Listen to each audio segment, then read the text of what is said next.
here, and as we filter on through, we're gonna make this an open, honest conversation. Um, that's why I call it Sister Sister. We're all in the kitchen, and we're all one snapping peas, and the other one could be doing hair. So as Bridges Live, my podcast channel comes up. Everyone, welcome to Bridges Live, and welcome to Sister Sister Talk and Black Coffee Conversation. This is about a real talk about real issues. So we are here to have our communication conversation with people, not just people, but our sisters about what they're going through and how they're feeling about things. So um, let's get right into it, and let's talk about our lives and what is going on at this time. And I just gonna put it out there because I got someone had asked me, why are you calling this sister sister? And it reminded me of one of my favorite movies, my wife's favorite movie, The Color Purple. Sister. So it got me going there. So, but we need to talk to our Black sisters and our Black queens about what they're feeling about this racial tension, about this racial disharmony, and really about how they feel, because this is what's holding us all together anyway. So, Cousin Cheryl, you can go first. Well, right now, I have to say that there is currently an energy that is very unsettling, right? So I feel like, I really personally feel like this is a time for us to be aware, acknowledge our situation that's going on. I believe that the powers that be have created a reset for everybody, in terms of, us having to be in the house. And, I don't think it's a coincidence that, COVID occurs and our uprisings are occurring, the energy that's going on here right now. I don't believe in any types of coincidences, anything like that. I believe that it's all kind of the evolution of what is necessary to occur for next steps, right? The reset, so to speak. And it's distilling, but I think it's a time for us to strategize and start getting more collective, and working toward a unified goal. I'm not sure what that unified goal is exactly. I mean, I have some ideas here and there, but I think it's definitely a time for organization and strategizing. Sister Sherry, there's some racial situations going on that's never being addressed, even though there's other things being addressed. And are you women feeling the pressure of speaking more, or you women how do you feel about that? I think that, no, I don't think, I know that there's more pressure with speaking out. Well, there's several things. There's more pressure with speaking out more, and then there's also more pressure with trying to remain professional in the workplace and not say more and remain encompassed in that team spirit and trying to stay within the box of that. Are you trying to say politically correct? You trying not to curse somebody out? Yes, I am. It's getting hard. She's sitting there like this. Yes, I'm trying not to grab the arm of the couch. And as you notice in the backdrop, I have a number of pillows and such. Yes. And it's very difficult not to do that and not to just call people out for basically for who they are. But there just comes a time where you just have to do that and say, I'm sorry, this is where we are. This is where we stand as a group and as individuals as well. And Jen, how you feel about that? I mean, with the many things that you're going through and the things your family is going through and working with, how are you feeling about all this? Well, me and my husband, we're mixed. So my mother is white, and so I have experience with both sides. Mm.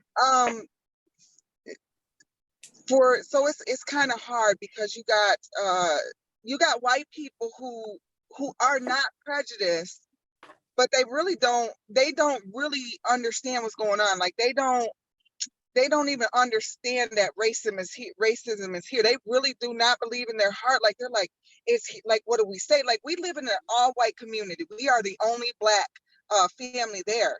And our neighbor came out to her husband. He's like, can I just talk to you? And he's like, yeah. He said, I don't know what to do. All this stuff just came up, and I don't know what to do, and I don't know what to say to people. And then people get angry at these people.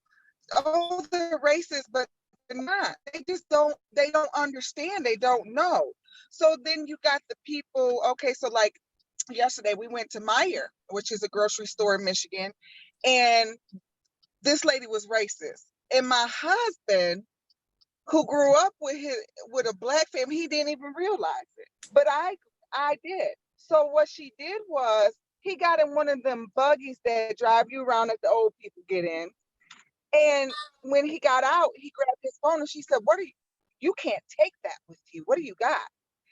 And he was like, this is my phone. And she said something to him, and I'm like, well, what is she talking about? Everybody knows there ain't nothing you can take with you in that buggy. So when I got done, we were checking out, and I got my daughter's birthday presents. And what we did, we put a warranty on one of her presents, but there was no information. So I went up to the lady. I said, could you tell me what I can do to get information on the warranty for one of my products? Well, what did you buy? Is it on the receipt? What specifically did you buy? I said, it don't matter what I bought. Yeah. I just need to know about a warranty. It don't matter, because all warranties are the same. But when she kept on asking what was in the bag and if it was on the receipt, I just looked at her and I walked away.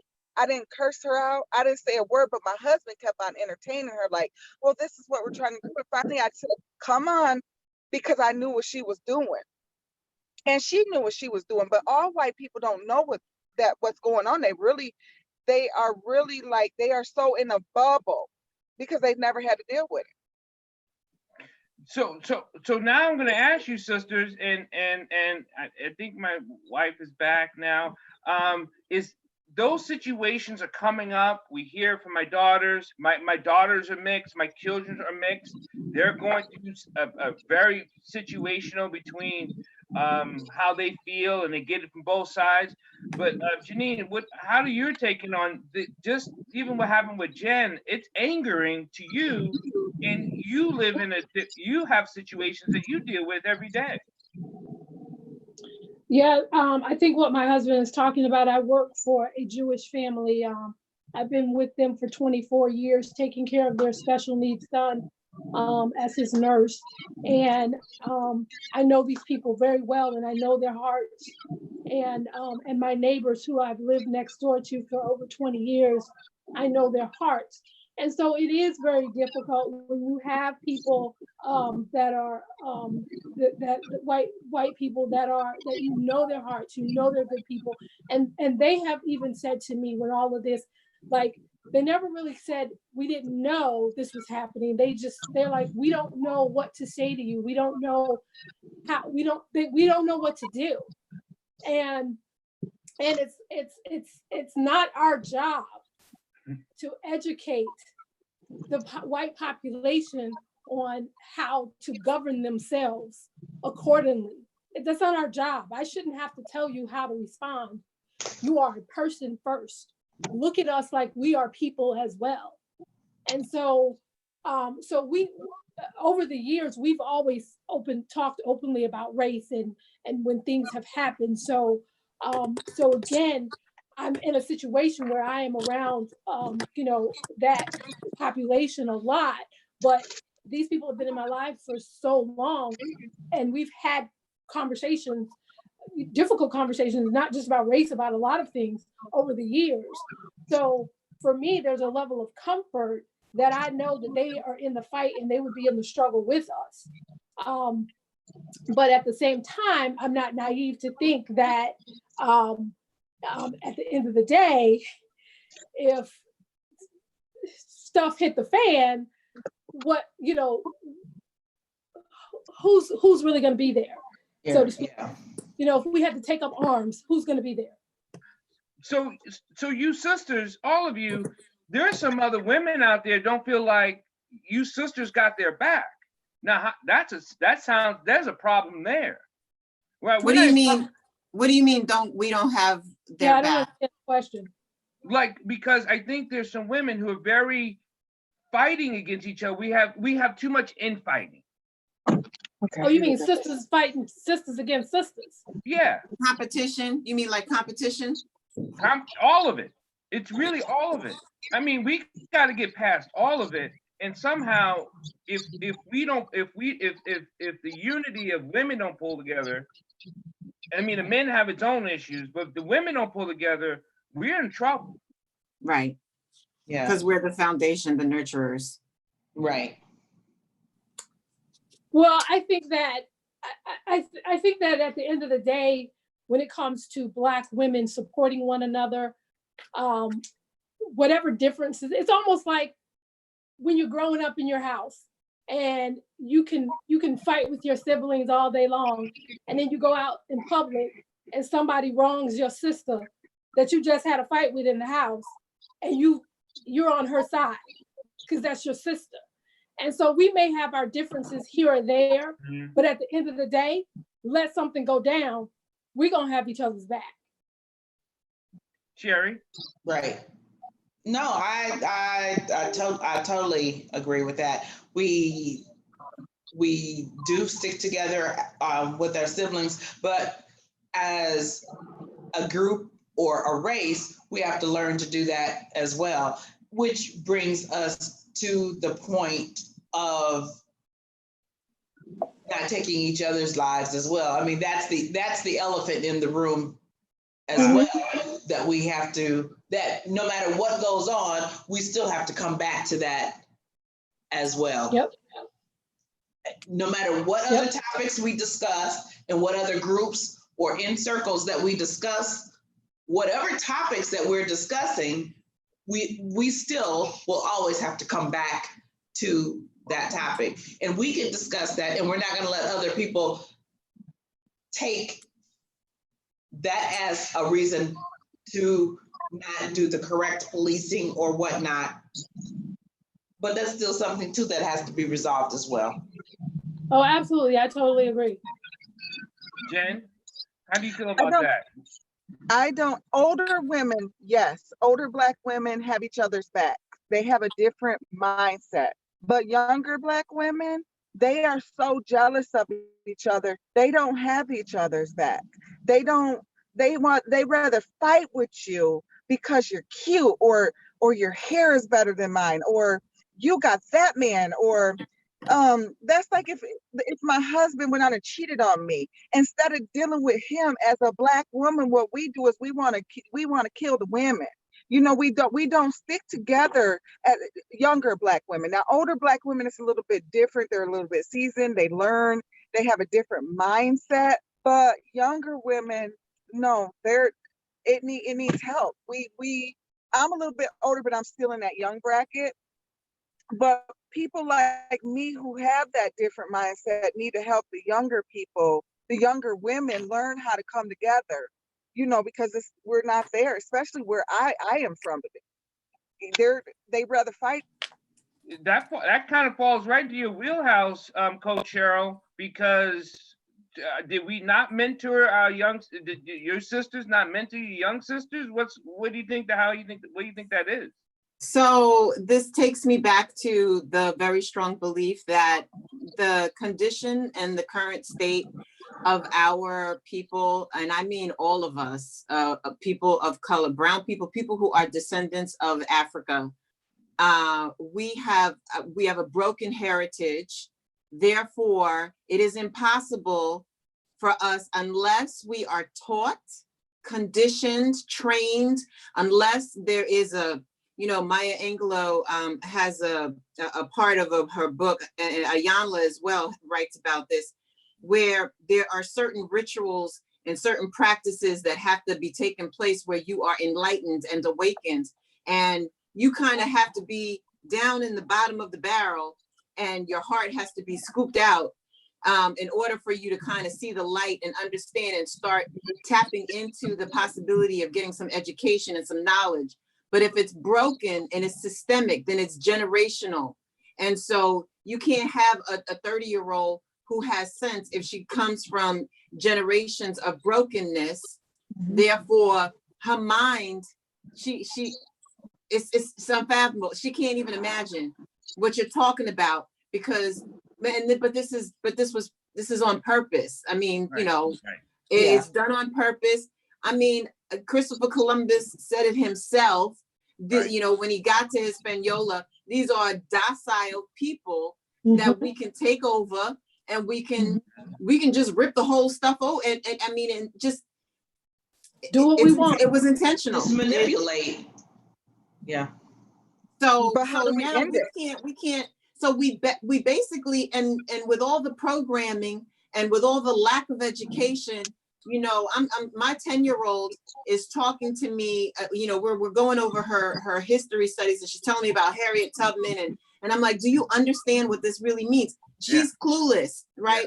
She just doesn't even understand the concept, because the world that she lives in, you know, she doesn't see, you know, she is quote unquote privileged, right? And she doesn't see degradation. She doesn't see poverty, because, you know, her family has tried to show her different things. But it's at this point now where it's like, you need to actually know that we didn't just, you know, wind up in this house. Like, you know, there's a lot of work, and you got to know where we come from and understand that if you don't get your mind right, honey, when you are 30 years old, I don't care how cute you think you are, it's not going to mean anything. You're going to wind up just like everybody else in the street with the broken mind and everything else. So I think with conditioning, we have to, our kids are still sleeping. They're, you know, sleepwalking, so to speak. And many of us are also sleepwalking. And, you know, I don't want to say it's not our fault, but, you know, it is the result of intentional programming that has broken us. So, you know, I'm going to go to Sister Sherry here. Are we in a fight for our lives? We absolutely are in a fight for our lives, and we absolutely cannot go back to how we were. We absolutely cannot afford to let this be the flavor of the month, the initiative of the quarter, the month, the week, the year. However we want to title it, we can't afford to get tired and let it die down and die out. We have to keep going. When the door opens, you have to let it stay cracked and open up and just keep going. Because we may not get this opportunity again, at least not in our lifetime. Janine? So yes, to answer your question, yes, we are absolutely in the fight of a lifetime, not just our lifetime, but the lifetime of a race. I ain't gonna even say our race, but a race. I think all brown people, period, for all civil rights, not just Black people, but primarily Black people. And I think that people are tagging on. I can't even remember what I saw yesterday, but someone said our lives matter too. I don't even remember what it was now, but now everybody's tagging on our lives matter too. We never said your lives didn't matter. We said our lives matter. So, but anyway, that's another conversation. That's another talk that we get. You know what, Sissy Sherry? You're probably going to say our puppies' lives matter, because everyone wants to tag on to, I mean, really, woo! Right. The thing is how can all lives matter until Black lives matter? Exactly. But our lives have to matter to our own people too, because we kill each other. We kill each other more than white people kill us. Yes. Absolutely. Absolutely. I'm not saying that that's not, I mean, Sherry said that earlier. We definitely need to address what we do to one another, not just killing one another, but as my husband stated earlier about Black women, you know, not supporting one another for whatever reason, the good hair versus the light skin versus the dark skin, whatever it is, and we can use the excuse about systematic, racism or the slave mentality. When the lighter you were the closer to the big house you were in the big house, and the darker you were out in that field, and we understand it. We all know about the brown paper bag test, right? Yeah. We're familiar with that. That was not too long ago. That was in my parents' lifetime. I mean, my mom talks about that happened to her when she brought my father home. My mom was a very fair-skinned woman. She brought my father home, who was very dark-skinned. And the comment to her was, he's so dark, he's so black. So we definitely have to stop doing this to one another. But we also have to understand, where did this mentality come from? It's like Cousin Cheryl said, it's such a conditioned in our subconscious that we have to do something about it. And the thing about this Black Lives Movement and this movement altogether is that not only is it sparking conversation for other races to shining a light on what's been going on in Black America, but we ourselves can shine a light on ourselves and say, hey, we have to be accountable for this. We have to take care of our own. We have to stop looking for the government. We have to stop looking for outside help and do it ourselves. We have enough economic empowerment within our own communities to fix ourselves. We really do. Yeah. Sister Jen, I'm going to ask you, this is a question that then I'm going to, you guys tag on. And you mentioned we're killing ourselves, right, Sister Jen? Yeah. But our mothers and sisters and our men, but I'm talking to you sisters, how come we never marched the street against that nationally? What happened to that? Yes. I don't understand it, but I will tell you this though, we can march all we want for change, but Whoa, hold on, Jen. She froze. I don't know if you guys can hear me because everything just went. No, now we can hear you out. You're back. Man. And she's gone again. Okay, here I go. I'm back. Okay. So we gotta want change. It can't just be, oh, we're gonna march and it's gonna change. No, nothing's gonna change if we don't. And the problem is our young people. So nothing is gonna change if we can't get our young people to want to change. I'll give you an example. I grew up poor, so I had a poor mentality. But my husband grew up very different from me. He didn't grow up poor like that. So I wanted change. I wanted to think differently. I wanted a different mindset than that poor mentality. And when he pointed, I never knew I had one until he pointed it out to me. And then he began to change, like he began to teach me, and I began to want to change. And then the changes occurred. And that's what has to happen here. Well, I think, let me just piggyback off of that. I think that I hear what you're saying, Jen. I hear what you're saying about our young people, but I also feel like when I speak to a lot of young people, they feel like they're not being heard or seen, and they don't deserve to. They feel helpless. But it's that, learn something. What you want to be heard and seen for? You ain't been here long enough. Listen to Janae. I'm talking. I'm the grown up here. Y'all sit down and be quiet and listen, so you can learn something, because you can't organize yourself because you don't listen. Okay, go ahead, Janae. Sorry. I hear you. I do. I hear you. When I say young people, I guess I'm talking about the 20-somethings, because right now I have a goddaughter who's about 26, and she's very angry. She's angry at the world. I was one of her elders, growing up. And so I have to ask myself, did I fail her in some way by not giving her the tools that she needs to be successful in this world? And I hear what you're saying, they need to sit down and they need to listen. But we also don't forget how you were when you were younger. Did we always sit down and listen? No, we didn't. At least I know I didn't. And so, but our parents led by example. And I think that we have gotten so caught up in with our college degrees and making it, that we have kind of left them behind, that we are raising. I say this all the time. We are raising, I've never met a bunch of Black children who are so entitled. When did Black children become entitled? We were not raised that way. And so when I speak to them, I hear you. You want to say, just sit down and shut up and pull your pants up and tie your shoes. I get it. I really do. But it takes a little more than that. It takes us, the governing adults in the Black community, to sit down with them and not just say, sit down and shut up, and nurture them and pull them up and say, you got to get, education is the key, and college isn't for everyone. Educating doesn't mean college. It can mean getting a trade, learning a skill so that you can take care of yourself. You can take care of your family. You can have some pride. So we can, it's easy to say the young people, but we are their governing adults who they are looking up to.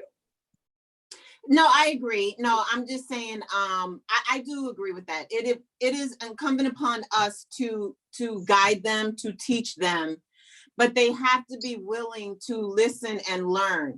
I mean, I'm director level executive at an agency, and I'm getting into arguments with millennials on process and how things are to be done. Now, I'm going to give you a platform because you are youthful to share your new ideas, to demonstrate some innovation. However, understand that you also have to be able to take instruction. And I think what you're talking about with the entitlement of the young people, they're less willing to actually take guidance and instruction. I mean, I feel it in my very young children, and I know that they get the example from their babysitters who are millennials and teenagers and things like that. They're not necessarily ready to sit back and actually receive the information for us to give. That's what we need to do, push them to listen so they can actually get our training. The programming you talked about, Cousin Cheryl, before, because it's the narrative, right? We have not been able to control our own personal narrative. And I see some of these TV shows and these movies, and the narrative says, bump y'all, I'm gonna do this by myself. I don't give a damn what you say to me. That's the narrative that's being portrayed on these movies, these game shows, these TV shows, this music. So that's a problem itself. Right. Sure. Well, that's true. Well, there's two narratives actually. There's that narrative where they want everything and they want it right now and right here. They don't want to wait the 30 years. They don't want to do everything peacefully like MLK did it. We don't want to wait for somebody to hand us something. We don't want to merge, wait and see if it's all going to work out. There's that. But everything can't be contributed to the young folks either, because we got some old fools too. So let's not put that all on the millennials, because we got some folks in their 40s and 50s and 60s and beyond that ain't made some wise choices either, and still ain't making some wise choices. Right. Trying to do enlightenment is a chosen path. So exactly, because everybody that was doing some looting, all them wasn't some 20 and 30 something either, because I haven't seen some folks that was running and carrying some stuff, and those was some old folks with some pants hanging down too. And I'm like, how you? I had no heart attack trying to carry that. Yeah, so it's a lot of folks that need some teaching and training and listening and getting some training and some other things. So I'm just saying, I'm not saying that it's not young people as a whole, but some of it is people as a whole. That's my take. Sister Jen, is it now time, whether it be men or women, but specifically women, to just start calling people out on their shit? You got to be careful nowadays. They'll shoot you. They'll shoot you. That's scary, because we're trying to talk to our own people, and now we can't even feel like we can say something to them because of that narrative. They'll shoot you. They'll kill you these days. So you can't call You can't call them out like that.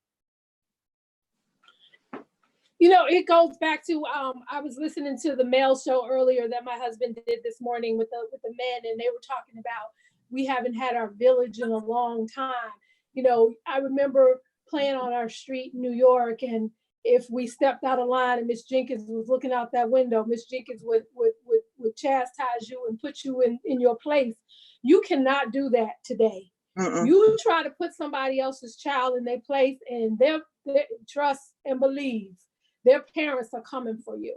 And what we have to understand is that diminishes the when you do that in front of your child. If an adult chastises your child and you're not okay with it, that's fine not to be okay with it.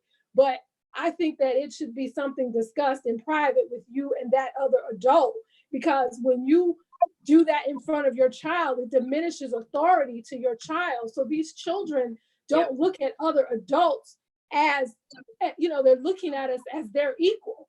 And so again, we have done this to ourselves. Yeah. You know, there's no doubt in my mind when I was growing up, my neighbors was Mr. and Mrs. So-and-so. I cannot tell you how many times I've walked into friends' houses and they, you know, they'll call me by my first name and I go, what? I'm sorry, what? And I correct them on the spot. I'm like, I'm not your friend. We don't hang out. And then, oh, Miss Janine, okay, let's reel this in, you know. And so, you know, these are the things that we have lost within our community because that was a lack of respect. Even if it was the homeless man on the street, you said, "Hi, Mr. Homeless." You know, my parents didn't play that. They did not play around with us. And somehow we have forgotten that. And the question is why? And what do we do to fix it? Yeah, so what do we do to fix it? Right. Well, I think the first thing that has to happen is that we have to have an inherent want to fix it. And that means we have to want to be organized to fix it. We can't just, what's the word I'm looking for? We can't just push our way in and demand that things are going to be fixed and just push people out of the way.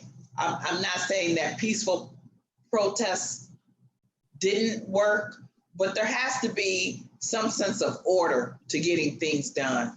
You just can't, for the lack of a better term, bogart your way in and just start demanding things. Because when we all know when you start doing things that way and your face is brown, there's going to be some dire consequences. Let's just be honest about it. You're not going to be able to do that.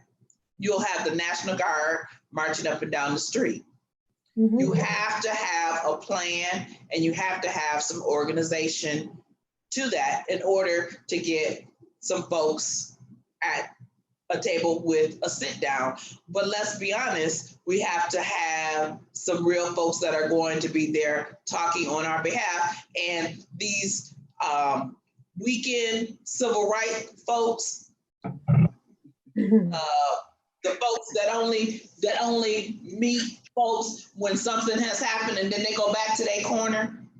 I call them like the National Guard folks. They only there when something happened, and then the rest of the time they just collecting a check. I'm gonna try not to call out nobody's name because we're gonna post this, but you know who I'm talking about. You don't see them no other time. I call them, they like the National Guard. What do they do any other time? That's less than the National Guard. The National Guard, at least they meet once a month. I'm done with it. Yeah. So when Cousin Cheryl, you talked about organization, is this something that it's more of this grassroots knocking on neighbor to neighbor type information that we got to do because, you know, like Sister Sherry says, some of these people just come out of the weeds just to get their names in the paper, and do the talking heads, and then all of a sudden, poof, they gone. I believe that we require strategy and organization, but I do not believe that it should be overt. I believe that because of the fact that there are two very distinctive types of systemic racism, which is covert and overt. So overt racism occurs when you have like the psycho who goes out and like bombs a Black church. And then you also have years and years of redlining in neighborhoods, Black folks who are not able to buy homes, the education system, the fact that there's no food in poverty, which is covert, and it takes place over a period of time. I feel that we need to kind of use the same methodology and covertly over a period of time, put very specific things in place to set ourselves up for our own security and our own growth and our own expansion of a people. And, you know, so I don't think it's a matter of knocking on doors, because then they know who you are. They know that the idea is that they want us to be a part of the institution. And sometimes you kind of have to be, you know, like you said, Sister Sherry, the person in the room kind of just sitting there gritting your teeth, but you're understanding and you're taking in the information that you need to take, because they don't know what you're strategizing. They don't know how you're organizing internally amongst yourselves, to protect yourselves. Correct. So perhaps, you know, there are some approaches that go that way, leading by example, right? We're going to do exactly what they did. Mm-hmm. Right. So with this type of conversation, with sister conversation, is there a way you guys can talk to the other sisters out there and let them know what? Jen? You're on mute. She's mute. Oh, she's mute? I said, I'm sorry. My son started crying. I didn't want to interrupt. I think that we need to let other women, sisters know that, you know, we need to unite. We need to be as one. We need to come together. If we can get, you know, women together and just, they, you know, like I'm on here with you guys, and I get other women to come on here, and they get other women to come on here, and so on and so on. We can build a tribe that can, you know, be a village around the country. A village, I agree. A grassroots campaign, as Sister Cheryl said. Yeah. Yes, but you know what? It just don't need to be Black women. It need to be some white women too. Women. I mean, you sure, know, if you support the cause, you can get on board, but I mean, we got to take care of ourselves first, you know, because they all right. Right. But I think they're fine. Yeah. Right. Yeah, I'm with you, Cousin Cheryl. They're fine. I understand what you're saying, Jen. I get it. I do. Because like I said, I have every day and I love them to death. But it's like Cheryl said, we gotta look out for us. We gotta take care of us. We really do. I'm good with you, but my priority is home. Exactly. Yeah. Mm-hmm. How I look going to clean your house and my house dirty. That's true. So let me take care of my house first, because you're gonna take care of your house first. Believe that. You know, one of those, the statement you guys are talking about is the sad issue. One of the saddest issue is, even if other communities, the white community comes in and helps our community, when they get tired and when they get fed up, they can turn and leave, and we will always be here in this systemic situation that is crumbling. I do believe it's crumbling, and I mean, or it's cracked. Which one do you think it is? Do you think it's crumbling, or do you think it's just cracked? I think it's crumbled. Okay. Rubble. Yeah. So one of the things, what's next? What's on that next evolution scale for us to move? We're moving forward. It's crumbled. What's next? There are a lot of so if you're looking for the information, it's there, right? I mean, I think you and I were talking about this before, Paul, and again, it's like, I know that things don't happen by coincidence. So now with everything that we're in this current mode. It's not all the things that are occurring are not coincidences. They are actual realities that kind of it's just what needs to take place at this time in order for change to come. So there's rehabilitation, there's teaching, there's, you know, when you raise your hand and you say, I want to take responsibility, then you identify and connect with the other folks who also want to take responsibility. There are people out there doing things. Get on board, say, okay, I want to set up, you know, something here. Let's unite, let's connect, so that, because again, it has to be repetitive. It has to be, you know, we have to create a movement. You know, you got to build the foundation, the momentum, so that the movement exists, right? And then you have to consistently sustain the action that's required, you know, to maintain that. Yes, we need to get in on all levels, so that we can identify where our safe place needs to be. And I want, and you know me, we're gonna have this once a month. So invite the women on, because women definitely, women need to talk, men need to talk, women and men need to talk, mental health men need to talk, mental health women need to talk. There's these roots that just need to be mended, otherwise our community stays broken. I agree with that. Yeah. The conversations need to happen. Do you think, Sister Sherry, there's these racism that's coming out that's now not covert anymore? They're definitely overt. And in Chicago, there's things that just people are not talking about. I would say to a certain degree, they're not talking about it, but on the other hand, they're acting on it. Okay. And when I say acting on it, in some instances, they're acting on it in different groups, but also in workplaces as well. So you're seeing it in a lot of different arenas. So people aren't by far being silent about it, and I don't think that's just in Chicago, but it is definitely happening here and in some other places. And you see it also in social media.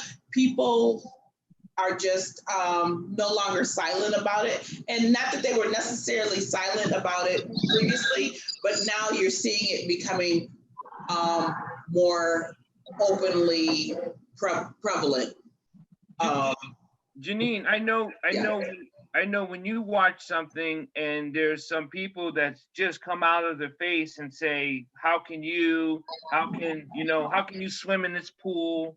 Who are you? You're very upset over it. Is there a different way you women, sisters could act differently to get a better result? Or should it just be what?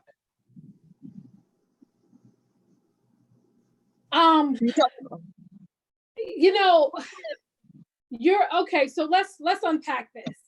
You're in the pool. You are a hotel guest, paying hotel guest. You're in the pool with your kids, your grandkids, or whomever, and you're minding your business. And then some white family comes along and decides, well, we don't want to swim with them, so we're going to go and have the management come and question, are they supposed to be in the pool? And so you're saying, so what I'm hearing you say, honey, is that should we take the high road so the outcome is different? No, I'm just asking, what should we, what, like, it's not so much high road, low road, but like what? Well, because, I mean, from that, because I know you were, when I was watching that video earlier, and I was getting, once again, upset about it. And, because, here I am with my children. It's one thing if you're going to come and attack me, because I'm a grown up, I'm an adult, and I can handle it. But you are subjecting my children to this nonsense. Are their lives not worth having to have their innocence stripped away from them at 5 and 6 years old when they just want to get in the pool and have a good time and be children. So I don't know any woman, I don't care what color she is, she's going to become a bear because you're messing with her cubs. Mhm. So to Yeah. say it's the same thing with the lady who bumped the daughter, the Black girl, when she was coming out of the store. I don't know how that escalated like it did, but again, any mother is going to protect their child. So in a situation like that, I don't know any woman of no matter what race they are who would be docile in that situation. So, you know, can they handle it differently? I don't know, because honestly, I think that I'm pretty sure that had that been me and my children or my grandchildren or my godchildren are there, I would probably respond the same way. Like, how dare you? You know, how dare you? Who are you to question me if I'm supposed to be swimming in this pool? Who are you to do that? So to say how should we govern ourselves, it would be difficult to answer that question, because at the end of the day, you know, you don't know how you're going to respond or react until you're actually put in that situation. Yeah, I agree with. When you see these different situations occur, whether it's somebody that's barbecuing in the park, walking their dog, or whatever these situations, you know, have been across America, we can say what we would do, but until you're actually in that particular situation, first of all, you know you're going to react, but how you're going to react and at what level, that you don't know until it happens. You know you're going to say something, but what exactly will you say until it happens? You know, you don't know. But you know you're going to say something. Something's going to occur. Oh yeah. Yeah. Sister Jen, Yes. how do you feel about that? I know that I would act up. Yeah, But I was trying not to go there. I would act up because no, I just, even in Myers yesterday, it took everything in me. It took God for me just to walk and not say a word to that woman. But I believe that we got to start thinking smarter than going off, because you know there's other ways we can hit them, and that's their pockets. We can sue these people. You know, if somebody came to a pool and said, "Oh, they ain't supposed to be in there," and the management people say, "Y'all got to get out." Oh, we do. I'm gonna get out my phone. I'm gonna record the whole thing, and then I'm gonna go see a lawyer. Even if I cussed you out, even if I said things, I'm still gonna go see a lawyer, because once they see that video, you discriminated against me and my children. Beat them But at their own game. Yeah. yeah, we gotta be smart though. We gotta be smart, because these people label us as, they label Black people as that, as rowdy, as, oh my gosh, you know, they're crazy. Angry. Yeah. They're Angry angry. Black woman. The angry Black woman. Angry Black woman. Yep. Yep. So when we show them that, they're like, see, that's what we're talking about. But when we handle ourselves accordingly, and it takes God to do that, especially when they mess with your children, then we can get better results. We can show them that they're wrong, and we can hit them where it hurts most, because us cussing them out, that ain't gonna hurt them. They're gonna say, see, that's how they act. That's what I'm talking about. Mm-hmm. Yeah. So, But even when you've watched video where we have held our composure, it has those videos too have also sometimes turned out badly. So it's like Sister Sherry said, you know you will react if you ever put in that situation. You just don't know how you'll react. And you're absolutely right, Jen. We have to be smart about how we react. It's like you always say, if you stop to think, you'll think to stop, and to be cliche-ish. But you know, it's right. It's hitting them in their pocket, because that's the way they do it.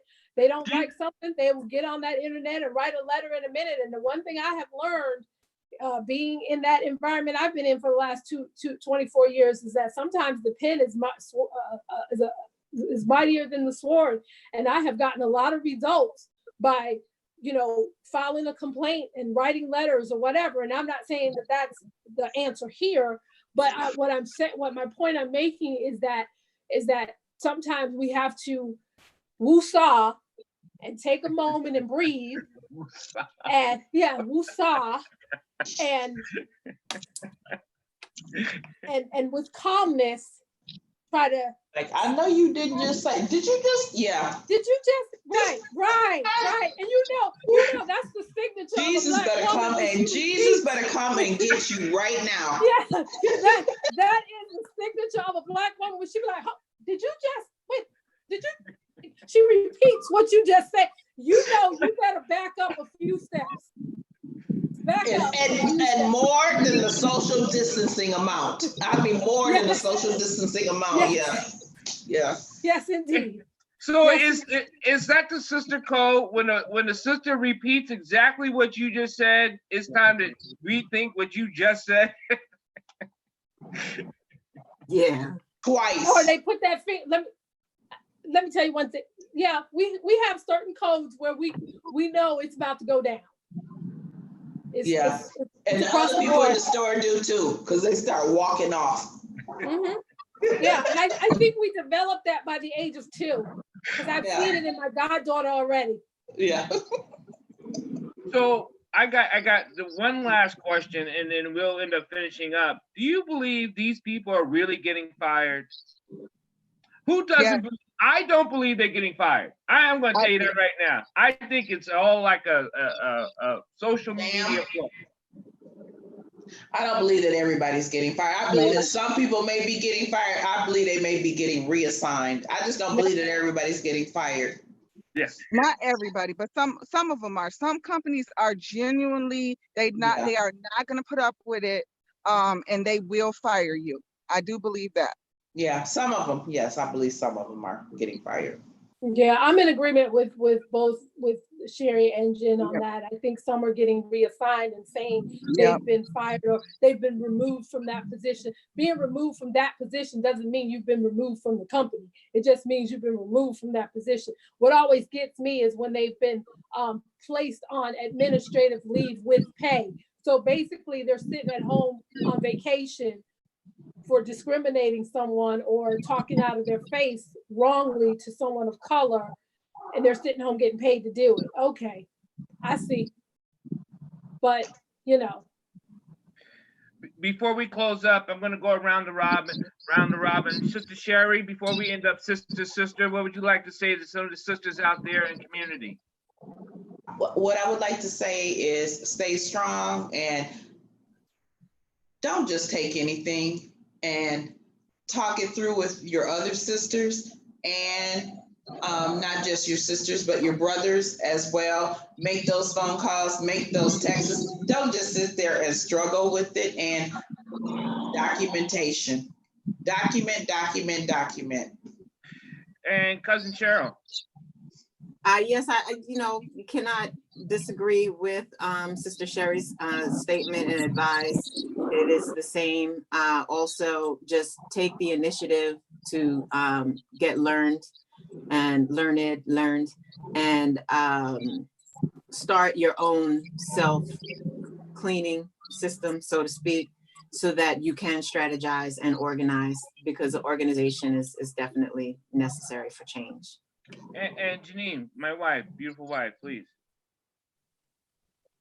Again, I agree with these beautiful ladies that I've had the honor to spend the last hour with. Just holding one another up, propping us up, supporting one another, being there to talk to. Don't just, one of the things that we get so busy in our daily lives, and you don't check in with each other enough. And when you do, it's kind of like, how you doing? And then you really are not waiting for the response. Or sometimes it's the response is, oh, I'm okay. And you're really not okay. And it's okay not to be okay. When this all really started, my husband will tell you, I was struggling. And I was, my friends and my white friends, they were just like, are you okay? And I told them, I was like, I'm trying to be okay, but I'm not okay. And I've learned that it's okay not to be okay. And we need to be able to articulate that to one another without judgment. And so I want to say to my sisters out there, I love you. And and I want nothing but the best for us as a community, embracing our kings, our Black men, and loving them and letting them know that we are in their corner, and that the love that we give them is unconditional, and just knowing that we are here for one another. And Sister Jen, please. I say this is not just for women, it's for all our Black people. The Bible says a house divided will fall. If we stay divided, we are going to fall. We are never going to win this battle. Mm-hmm. We need to be slow to speak and quick to listen, and we need to prove these people wrong. Mm-hmm. Don't always lash out so they can say, oh, that's what I'm talking about.